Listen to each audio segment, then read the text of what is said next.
Hello, beautiful homemakers. We are continuing to read Secrets of Fascinating Womanhood, Chapter 4, and we are beginning with the assignments of secret number 1. I'm going to read the last paragraph from the last video.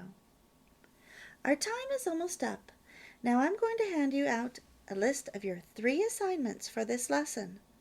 I don't pretend they'll be easy, but they do produce exciting results. On the back of the page, you will see a list of masculine virtues to help you with assignment 1. Angela took her copy and began to read with interest.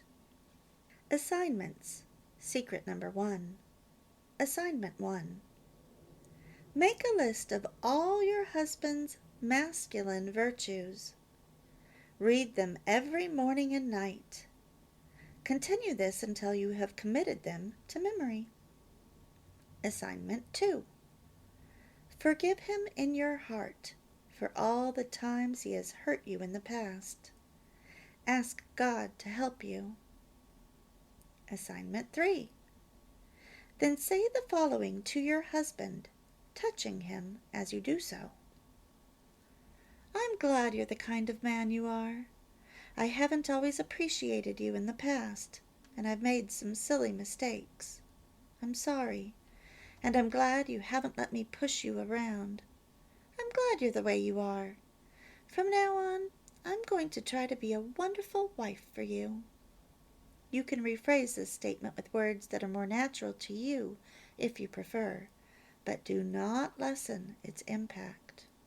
As Angela read the 3 assignments, she felt her enthusiasm drain away. She could not think of any virtues that Ted had.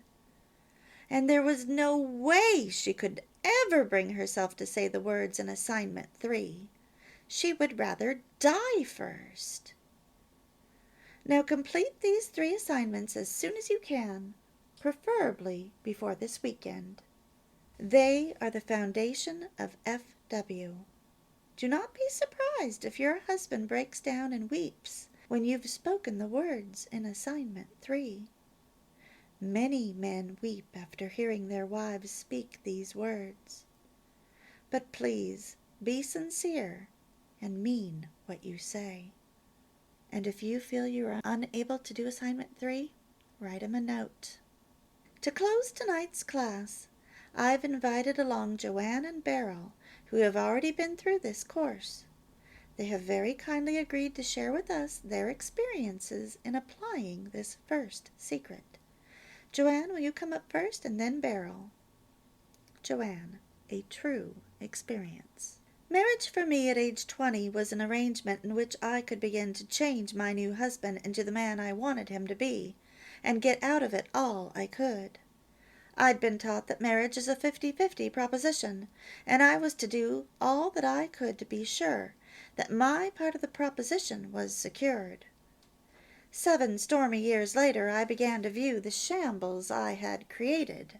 A very unhappy, belligerent husband who had retreated into himself, and children that also reflected our home situation. I began to pray and ask the Lord what was wrong. At this point, I heard of the FW course.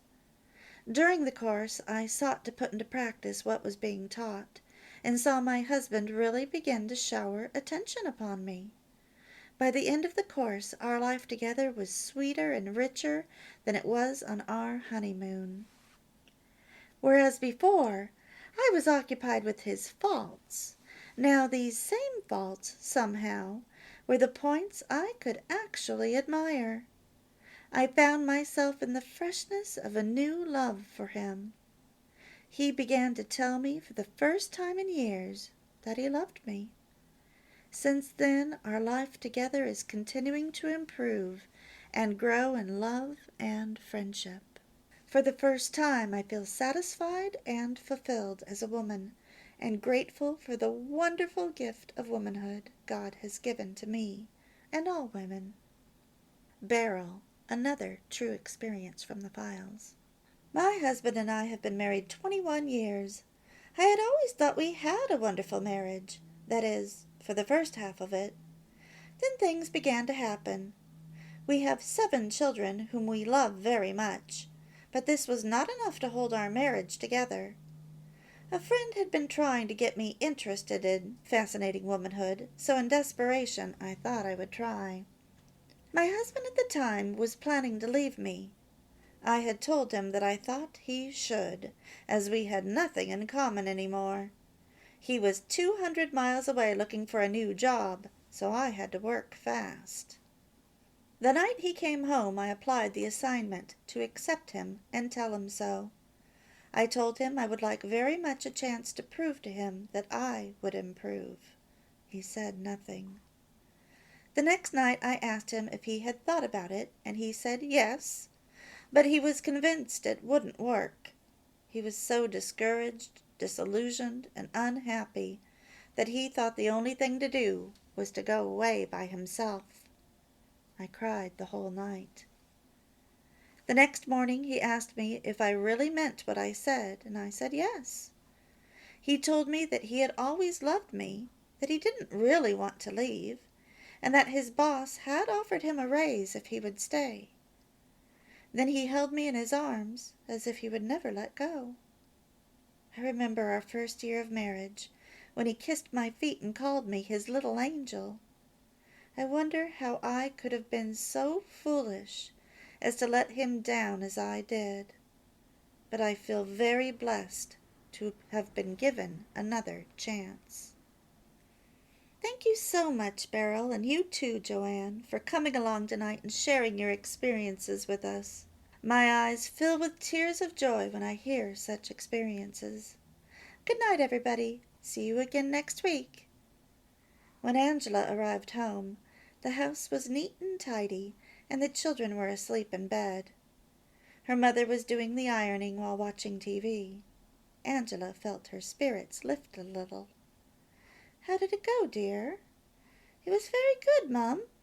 You would love our teacher. But I can't agree with everything she says. She teaches that we should accept our husband as he is and not try to change him. Did you ever try to change Dad, Mum?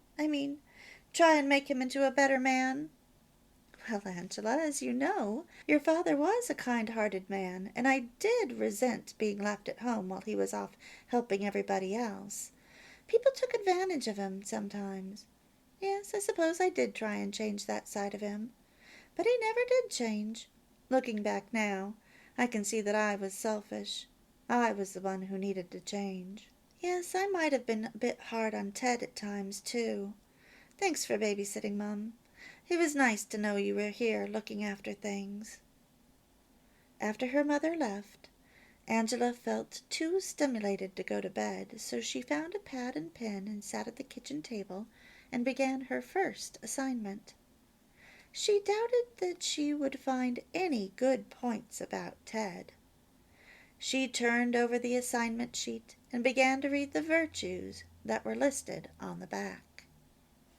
Masculine virtues: active, agile, alert; articulate, artistic, assertive; athletic, attentive, authoritative; bold, boyish, brave; brilliant, business acumen, calm; capable, caring, charming; cheerful, child-loving, clean; comforting, confident, conscientious; considerate, contented, cooperative; courteous, cultured, curious; decent, dependable, determined; devoted, devout, dignified, diligent, disciplined, discreet; distinguished; dress sense, dynamic; earnest, educated, effective; efficient, elegant, eloquent; encouraging, entertaining, enthusiastic; exuberant, fair, faithful; firm, fit, flexible, fluent, forgiving, friendly; gallant, gardener, generous, gentle, genuine, gifted; good, good driver, good navigator, gracious, grateful, handsome, handyman, happy, healthy, helpful, humorous, honest, honorable, hospitable, humble, impressive, ingenious, innovative, inspiring, intelligent, interesting, insightful, jovial, joyful, keen, kind, knowledgeable, leader, likable, lively, logical, long-suffering, lovable, loving, loyal, lucky, manly, masculine, masterful, mature, moderate, modest, money manager, musical, neat, nice smile, noble, non-smoker, nostalgic, obliging, open, optimistic, orderly, outgoing, passionate, patient, peaceable, perceptive, perfectionist, persistent, personable, persuasive, photogenic, playful, pleasant, poetic, poised, polished, polite, popular, positive, powerful, practical, prayerful, precise, profound, prominent, prosperous, protective, prudent, punctual, qualified, reasonable, refined, relaxed, reliable, resilient, responsive, righteous, robust, romantic, rugged, scholarly, secure, selfless, sensible, sensitive, sentimental, serious, sincere, singer, slim, sober, sociable, solid, spiritual, spontaneous, sportsman, stable, strong, steady, strict, suave, subtle, successful, superior, supportive, tactful, tall, tender, thoughtful, trusting, trustworthy, truthful, vigorous, virile, warm, wealthy, well-built, well-groomed, wholesome, wise, witty, and youthful. Angela began to be astonished. As she read further, she became even more astonished. Why, Ted had lots of these virtues, especially if she judged him on the way he acted towards others rather than toward herself. Yes, he was caring towards others, courteous, dependable, dignified, disciplined, forgiving, friendly. But why only to others and not to me? She said aloud. Was it because I tried to change him? His terrible spelling and poor reading had always embarrassed her. She had tried to make him take night classes. She had brought him home books from the school library to try and get him to like reading. But he had never shown interest. In fact, looking back, he had seemed to resent it. She had also pestered him to go to church with her when they first got married. That had seemed to make him resentful also. And I always pestered him to come home earlier, ever since he started his business. She was again speaking aloud. That didn't work either. As Angela sat at the table, she thought back on the years of her marriage. Slowly, she began to realize that whenever she had expressed her disapproval to Ted, he seemed to become worse. Why hadn't she noticed that before? Angela took her pen and began to write Ted's virtues. She had only gone part way through the list when she realized that her attitude toward Ted was changing profoundly. She felt she was turning a corner in her life. She said to herself, Why, Ted has more than half these good qualities. Amy was right after all. Where would I find a better man than Ted? He has got his faults, but I could accept his faults if he really loved me. A deep sadness washed over her. Angela eventually finished writing the long list of Ted's virtues. She wondered how she could possibly remember them all. Then she read her second assignment. Forgive him in your heart for all the times he has hurt you in the past. Pray for help if necessary. It was odd. Angela didn't feel like recalling any hurts that Ted had caused her. All she could think of were the numerous virtues she had written down. But she still felt a deep sadness that Ted didn't love her any more. She tore out the 2 pad pages she had filled with Ted's virtues and folded them neatly. As she brushed her teeth before bed, Angela decided she would pray for help in forgiving Ted anyway.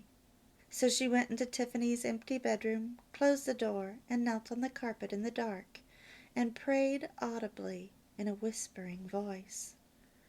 Words flowed easily. Angela thanked God for her friend Amy and for her good parents, and for being guided to fascinating womanhood. Then she added, please help me to see what I've done wrong in my marriage. Please help me to accept Ted as he is, and his weaknesses. And help me forgive him for all the times he has hurt me. And please help him forgive me, too, for all the times I've hurt him. As Angela whispered these last words, a feeling of pure love suddenly flooded over her. It instantly dispelled her sadness and brought tears of gratitude to her eyes. A vision of a younger Ted filled her mind. He was dancing with her and holding her tenderly. She remembered his soft, warm kisses and his loving glances, the way his strong, warm hand would often seek for hers.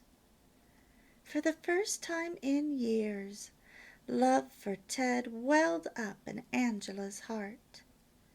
She sat down on the floor in the dark and sobbed for a long time, letting the warm tears run freely down her cheeks.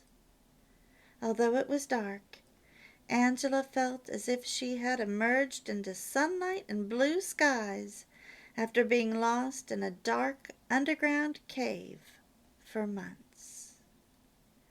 And that's the end of Chapter 4, Secret 1. Be sure to go to the playlist Feminine Ways on my channel while you wait for the next chapter of Secrets.